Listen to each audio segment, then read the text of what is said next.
baririmbyi barishizemo yuko tudumva tutabakoreye ko ntitwobaho no nimuvugisha ukuri murabe abakora bavuga ati vraiment kana barakwiye support baritanga mugano usichukuri poa nkomengo tutakurondeho muririmbyi ntitwobaho no je nobaho nka jewe wabonye aba postinze studio baba yabange we ngabukurikirana yes ndisingo nda happy ndaryohewe cause pako stresses nati abahungu batera Jeffis ubwanga bw'ikigabo je ndiyizi ndomara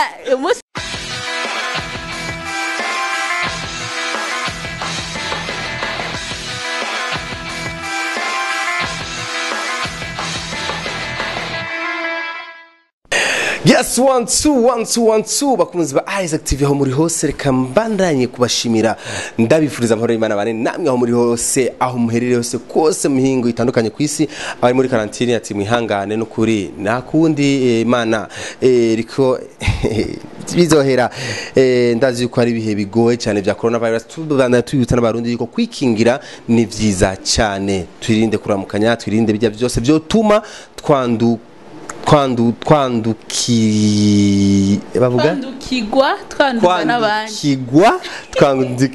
twandukiza n'abandi basubiye kunukurera atari sometimes nyene kirundi ni cyo ariko sometimes kiraducenga nice kabisa ni vyiza rero turi kumwe na DJ Fanny numwe mu badada novuga ati n'umusi namugendeye murabibona ndi muri studio wiwe hasa neza cyane nashimye yuko no musi mvugana na Fanny Sylvie ko benshi babinsabye ati Isaac vugana na Fanny please kuko ari ibintu byinshi twakumenya kwa DJ Fanny benshi niko bamuzi ariko rero eske Fanny ninde yatangiye umwuga wo kumenyesha makuru gute iri zina DJ ryaje gute eka n'ibindi turaza kubimenya DJ Fanny ariko ndabutsa kandi yuko behind the camera ni Juma Jux ariko reka nje kwa Juma kwa Fanny amahoro y'Imana bane namwe mami abane nabakurikirana Isaac Classic TV Isaac TV Isaac TV ndakuzi ukora muri Classic that's why nabije ko Classic Isaac TV hello ndabaramukije nize ko muguwe neza aho muri hose am DJ Fanny 257 ndakunda cyane duheraho nyene DJ ryaje DJ ryaje ku bandi mu DJ ndi no muri association y'aba DJ ndicegeragira kabiri cha president wa Burundian DJ biravuga ko Burundian DJ yasambutse no ntirasambuka irahari gusa nuko twese tugize uyo mugwi tufise akazi gatandukanye rero umva bivaye n'akazi tuba dufise usanga umwe ari muri bundi ari muri ibi nga gusambuka ko nikirimwo ni association iri agreye n'umusi twugurura icegera ca mbere cy'umukuru w'igihugu araje kudufata mu mugongo mu kutugurira association so turabandanye gusa nyene nuko nyene tusanga dufise ubuzi butandukanye mugabo dukeneye bari benshi bari mu club batandukanye ariho Baba ari situmuzi umutamakuze niwe president wacu aratsuka kora HPR ari benshi nyene Okay, DJ Fanny umependeza sana mami. Nani alikumeka poa leo? Nindi yakukoze like murara nk'uburenda gutera inkuru nk'utubwiye abantu ngo waje utanteguje bashaka kwibaza ngo Fanny ngo ariko arabesha bo ndasuma makeup artist yo mfise ikiganiro n'umuntu sometimes araza kungira makeup yamye ngaho nari mfise interview n'umudamu araho barabitomboreye wabitombere monyene yeah okay DJ Fanny ushobora kupostinga picha utisize makeup yego tsahari kuri Instagram ya DFTV 257 ugira interview ata makeup uyisize aje kwanza ikintu cyambe ndashobora kuyigira bivana naho unsanze deje nsanze ku kazi so ndeza kuba nsandiza ko iyi ni studio mwana mwana ndakora ama interview rero mva na mantegeza kuba ameze neza mugabo suva ngo umwanya wose ni kuba paka bivana na hantu ndi nivyo ngomba gukora ya nkora gake okay benshi barakuze of course benshi muramuzi DJ Fanny barakuze ku bintu byinshi Fanny rumesha makuru mvura umuntu ni mu DJ deka je mhere kwanza ku DJ hamandaza kuja ku journaliste badaye ubu DJ bwinjiye mu gute Fanny ko aravuga ati DJ Fanny yaravyihereje gusa DJ like DJ wa DJ uko DJ wapi abantu cyabibaza ibyo nabitanguye ryari natangiye kwegera babali nari muri 9e mu 9 ego mu 8 no mu 8 no natangiye kwegera babali ndamwanije kwanza namusanzwe nkunda umuziki cyo ni cyambere ndabati ndakunda umuziki ndakunda office platine so ndashaka kwiga na je platine ego yacu yarafise XZ platine XZ ndamwegera kazarabinya nyigisha mu nyuma kampa platine nkuze nkakora mu nyuma mu 2012 ndaronka akazi muri HPL Club HPL ndakorera gato mugabo umva nabandi kumwe na babali naba namwerekeje ikirombe turi kumwe kenshi mugabo mu 2014 ndosa akazi muri RTNB ndahagarika kudandaja muri boîte kubera ari ukungene mu Burundi tutarajijuka babonye umwana w'umukobwa muri boîte club babibaza yuko aza kwidandaza mwene ivyo nyene kuko waburi kuri DJ ukazubona nk'umuntu arungiza agapetimo uca nk'umuservere bamubwiye ngo umushire DJ wowe kibaza ngo umuntu agomba gusaba indirimbo ukazubona ashitse ko nimero do telefone yiwe ngo ni waheze ndondere nkuko mengo ndaba no kungena ntangiye gukorera televiziyo y'igihugu Davukati no hari ibintu bimwe bitajana azo barambona ngabo ngirabambona ariko ndatanga ibiganiro kuri televiziyo y'igihugu jya ni televiziyo y'icubahiro kene umuntu yubashe cyane hari abantu bazova biyumvira ibindi nca ndahagarika mugabo ubuye Rosa gapari ntuzoreka kunjya kara ndatugitwe dufaranga ego sawa nice kabisa zija urayizi kuyikubita ijya pitch fresh ego okay sawa DJ Fanny rero urumva nuko vy'ubu DJ uravyinjiyemwo fresh hagiye watangiye kumenyesha makuru cyangwa watangiye ubu DJ natangiye ubu DJ vy'umenyesha makuru byaje muri 2014 yego sawa okay urinjire mu byo kumenyesha makuru wabihereye he Fanny wewe watangiye mu byo kumenyesha makuru direct RTN oya mbo kwanza nakuze nkunda umwuga kumenyesha makuru je mfise imyaka 6 narinzi ko nzomenyesha makuru ko n'ibintu nakunda ndibuka ndi umwana narafata y'amakaseti ya papa nkashira mu radio nkafenda kuri recorder nkafata nk'ikintu nkatandasoma ego muri kumara kurikirana Fanny ngo ndabashikiriza amakuru yabaye urumva nkavuga ivyo bintu nkaca niyumviriza ko navuze neza kwati none ijwi ryanje rizo nezera abantu nizo ariko ndashikiriza ibiganiro nebe bikunze kuva nkiri muto rero ivyo kuva nkundo kuja mu DJ nuko muhira ntibashaka yuko nkurikirana passion yanje mira mama yashaka ko nigira ubuganga mbumuganga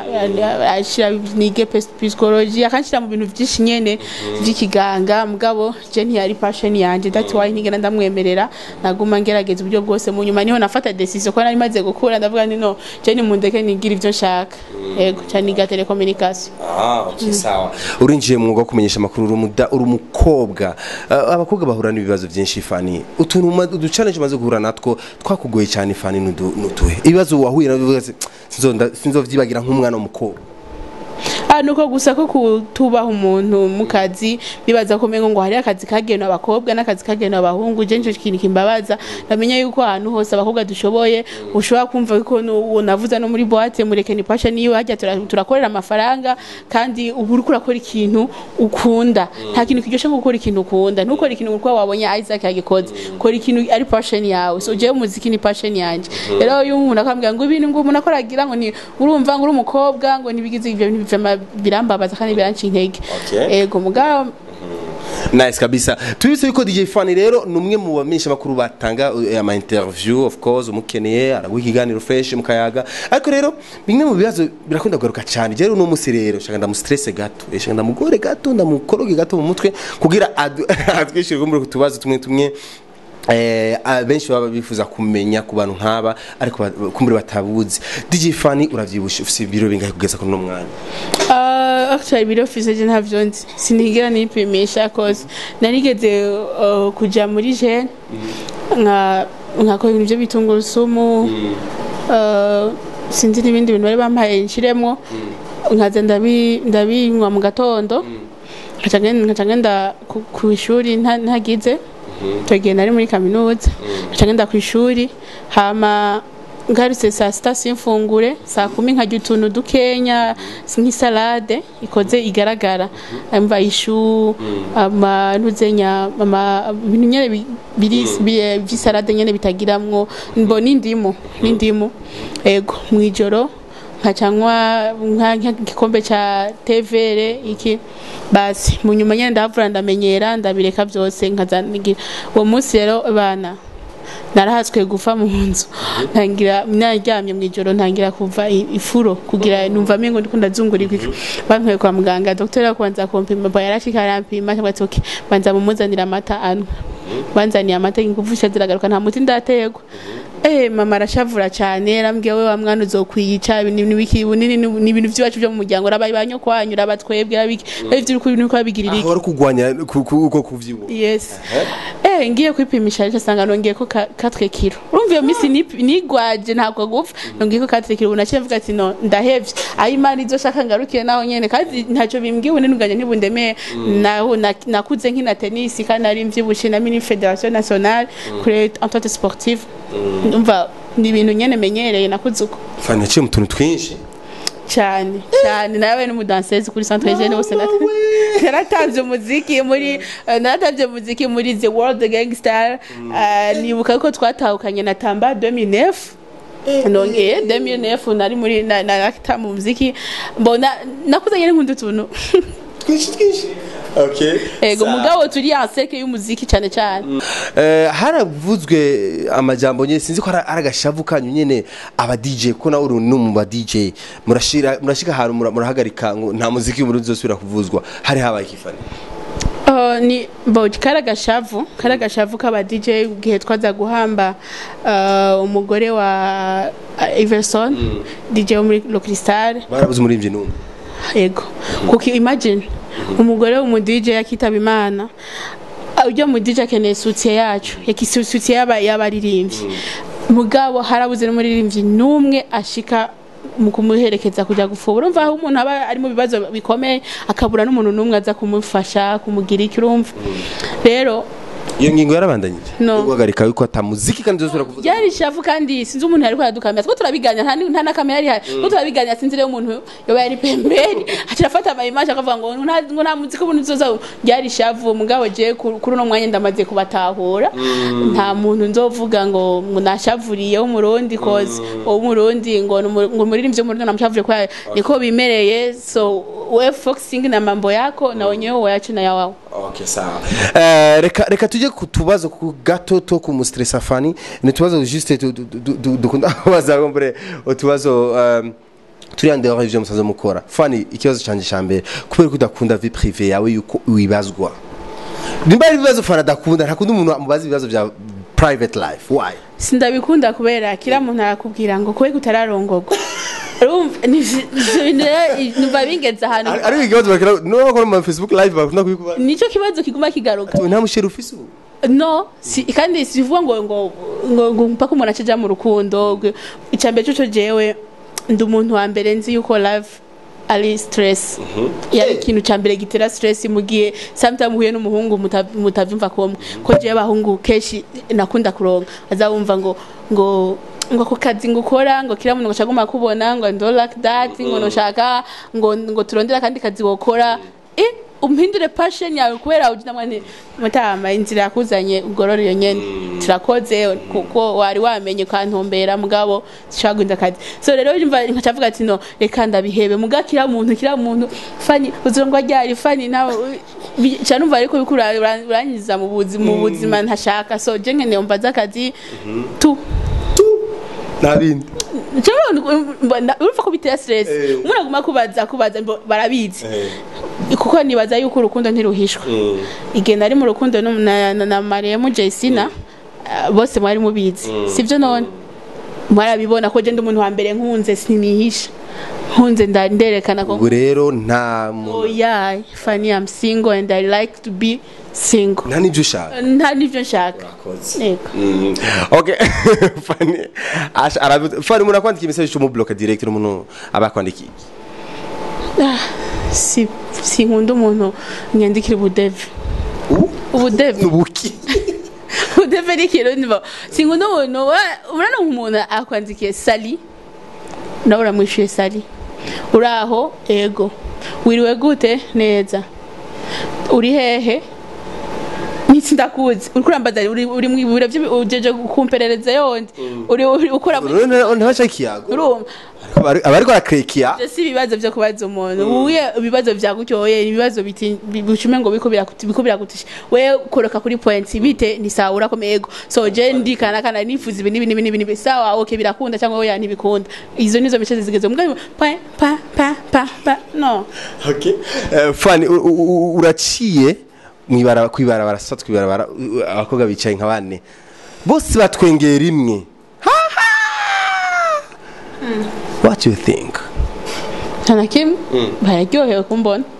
yeah niko vyibaza okay sawa haraje umuntu ati fana rishima Bosi no mutahura ko yansinga nkora n'umuntu ambwira ko nishima cende umuntu wa mbere nishura abantu nicisha bugufi kuri RTNB dukora turi abakozi 108 nta muntu afite n'ikibazo na fani kirekana ko fana ari umuntu w'abantu fani je ndakunda abantu kandi n'umuntu afite n'ikibazo utagaragaza kumurondera kugira tugiheze je sinkunda kumva nora nibwo mvuga ati hari umuntu iyo bari mu gihugu ca hedu afite ikibazo ndaguhiga hasi hejuru kugira duheze dureke gushavuranira tureke kugira kuimvirana nabi nico kintu ubu unyankira ndakigerageza kugihindura cyangwa kubwira ati I'm sorry mugabo bigahera sinkunda ngira n'ikibazo n'umuntu ikintu bibaza ko abantu batazi kwa fani ni kintu abantu baba batazi kuri je ndi umuntu barabizi ibintu byinshi ko jewe sinihisha ibintu byanje byose biri birahabona abakurikirana amastati yanje nko tufise amamenemo yanje akurikirana stati yanje niwo banzi je ndanavyutse sindaba ngo ndacyafise uburire rire ikindi fotora nga postinga kuri stati yanje gusa ndubahiriza Instagram ndubahiriza na Facebook cause ni ibintu ubona ko n'abantu batakuze mugabo inimero ndinze mfata inimero yawe nkashira kintu kuri stati niko mbanzi ko abantu bose nkurikirana kuri stati abantu dukundana tubana hafi imwe nivyo so baba banzi nuko bafata ngo batoye screenshot y'ikintu nakoze screenshot bakarungika I don't care mugabo kazimana nakishize ko ni Isaac yakibonye okay gusozera akajambo kanyuma kwa DJ Fani ayoshima kumbura gusharinga n'aba ikintu nababwira kwanza abaririmbyi nibakunda ama TV online badu supporting turi muri business bamenye ko Isaac Classic nimbaje ngarishe transport yarishe transport gushashike kwa DF House so dukeneye support yaje gutora maliki gusharinga niba Isaac yakoze ikintu cyagushimishije just jerekane usikazi ngo sababu ngo umenani umeona na baraba maherere gusa imagine ikintu kiza hakibona ko bagikuca bayekiza muga ntibagisharinge ntibagi turi muri business tuba supporting namwe supporting rana ko tufate nk'umunsi nongura lancement you studio mwabunye bari nimvye ko nagerageje gutumira naratumye imbosi kubatumira byabigoye kubatumira ndakubwira ngo nzokora iki ko sinashatse kumenya ikintu kizokorwa navuze gutse ndafise party so uzi ko umuntu umushamakuru umufashanya mu kazi kawa umukene nakagukenera wayi tukwerekana ko umukeneye wabonye aba posting studio baba yabange we ngabukurikirana megara abonye bifes wenyine bifes bari kubera nkurikirana yefana bifes master ndanabibuka ndabana baza Alvin narabanditse ahantu shikurikirana ko yuko kingorongo cyo kerekana yuko bakene support yacu natukeneye iwabo n'umuntu badashaka kwerekana support bashaka dutera imbere gute cyangwa batera imbere gute nibarabire je nama ntange karero muri Tanzania ko ndakurikirana abatanzania cyane nibo bampa inspiration ko bageze kure n'aba Nigeria Kenya na Nigeria na Tanzania ni kubera urabona bo barekana support n'umuntu ngo bumwanka muga yakoze ikintu kiza uragisposting akagira ikintu none umva baririmbye barishizemo yuko tumva tutabakoreye ko ntitwobaho no aiza kurashaka kureka kuvugana muri rinje kavugana n'umudandazi ukavugana n'uwundi muntu kandi bakana muri abacane kurutana muri rinje bien sûr okay nice ubu ubutumwa bukomeye cyane kwa DJ Fani atabaririmbye rero mu bitahure kuko nuko nyine bimeze nuko agashavu kumbure bafani bafashwe umunsi w'aba DJ bagumuka ngo nibashaka kandi bazusubira kuvuza indirimbo z'abarundi byari ivyo nyene umenga niberekana urukundo umuntu arakora ikintu akomeye ngo umva barishizemo yuko tutegerezwa okay suko tuwe umuntu kugira gukunde akoreka urukundo nakamusubiza urundi cyagukunda barazi ko ama TV na turi muri business mika mafani sijatoka sijafani amjajwa DJ Fani unasikia sasa kutoka kwangu ni aje si wasani kusaidizana na mimi kuona kazi nimefanya wanasema wow mwanamke kwa sababu mimi na invest pesa nyingi kwenye kazi zangu nataka nikasema bana mimi nanunua kimchuma kizuri nitakukaa hapo kwa akili yangu ya akili ya kike kwa sababu mimi na akili ya kiume bivuga mkirinze byunga Jeffis ubwanga bw'ikigabo kubira je ndiyizi ndomara umunsi wa mbere umunsi nkura na mutama mweshimiwa Joseph Kusaga muri Tanzania niwe yanyumvirije amaproje nange ndamushiriye ndavuga amaproje je mutama afisa amaproje kanambia una miaka mingapi nikamwambia wewe ni akili kubwa so akili yangu ni kubwa ni akili ya chanaume unaona sasa nikisema nitumia akili ya kike ndo ile unapata hela ninunue gari nzuri napata hela nifanye hivi na kwa mdangaji mzuri unakuwa ile tako sasa kwa nini kwenye ile tako sina mwanamke tako unaona uziko babango kosa siro pateze game yeah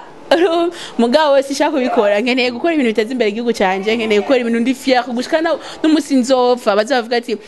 Fani nubwo yashengeye ikintu yakoze nibi Fani yabikoze vraiment Imana imuhezagire abantu bagakurikiza n'amaje mu mezi kiziga Imana imuhezagire vraiment yari yagize ibi ivyo je nkunda rero mugabo dukeneye support y'abaririmbyi dukeneye support y'abakurikirana Isaac TV dukeneye support ukumva yuko udatanze support ko utoshaka kuryama ukumva ko mu mutwe hari ikintu utakoze ukumva uri journalist utavugije indirimbo y'ikirundi umva ko hari ikintu utakoze umva ko hari ikintu kikubabaza ku mutima n'umuririmbyi akumva ko atashaniza akazi kacu hari ikintu atakoze nimuvugisha ukuri murabe abakora bavuga ati vraiment kana barakwiye support baritanga mugano usichukuri poa nkomengo tutakurondeho muririmbyi ntitwobaho no je nobaho nka jewe nice by the way Fani ongera sana felicitation ndabona uri umukobwa wenyene mu Burundi aho na refura yiruta ufisa followers 10,000 kuri Instagram kandi ba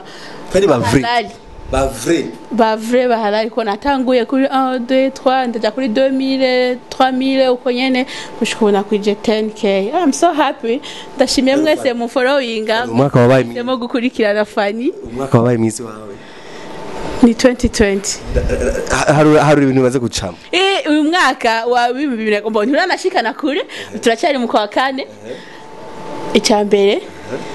nabanjije kwanza Imana impezagiza studio Imana isubira kandi yanako intayiteka kubumesha makuru wa mbere mu Burundi afise followers ba vrai bapana bajya bagura account kuko bagura account baraboneka usanga posting ifoto like akaronka 40 kubera nta isi ya followers isizo mugaje barabona yuko Instagram yanje iri active nabi wanje so umva mbayi wa mbere nkabo imboneza mu bandi ndaryoheko ndashimiye kandi no mwaka tutaranagerana kure Crown Royal ikorera nyizeye ikangira mu brand ambassador wa Crown Royal ni ikintu cyabaye imboneka rimwe mu Burundi aho makuru bamutora mu ambassador wa company kanaka company ikora ibinyobwa so ivyo byose n'ibintu byage birafasha Isaac kandi nawe ndagushimiye ko nagiye uransengera marugende basengera Fani je ndimwe ndabizi Isaac nturinda kubimbwira isyo ndabizi mbo urazi ko na mama wankunda yego ndabizi muri kundanira ndabizi cyane abana yari DJ Fani abare je numega ndengije ngaho no bangira abana mvuga ibitari byo kabisa Fani byose yabihejeje byose Fani ndagushimiye cyane yego nani ndagushimiye Isaac urabona challenge duhura nazo kenshi urabibona bewe grand frère muri petit frère mga agende grand frère uri sûr Wese nubizega nubise umwaka wavukiye nubone ubwanwa ngo chuki wala ngaho ubyibushe ngaho kibaza ariko nice uko na akili kubwa sana yani mmonya naikagafu nimerisi kwa mamangu sijui kwa nini naikajendi chara hasi nkiyumva hadi urafise inzu Fani inzu wawe kabivuga ati ni gwanje cyangwa parcelle like ego boys since dafite parcelle muganda afisa homba ndapanze ego cyangwa kibazo Fani ndakunda ko tumubaza reka tucihoze nguri single usiye kugarukana ibintu byo yes ndi single and I'm happy ndaryohewe cause pako stresses na abahungu batera abahungu batera stress hari abahungu bamwe simvuze ngo ni bose ko nka papa wanje vraiment imyaka yubakaye na mama wanje kuva ncubwenge bo kuva bamvyara nkacubwenge nkamenya ati ni papa ni mama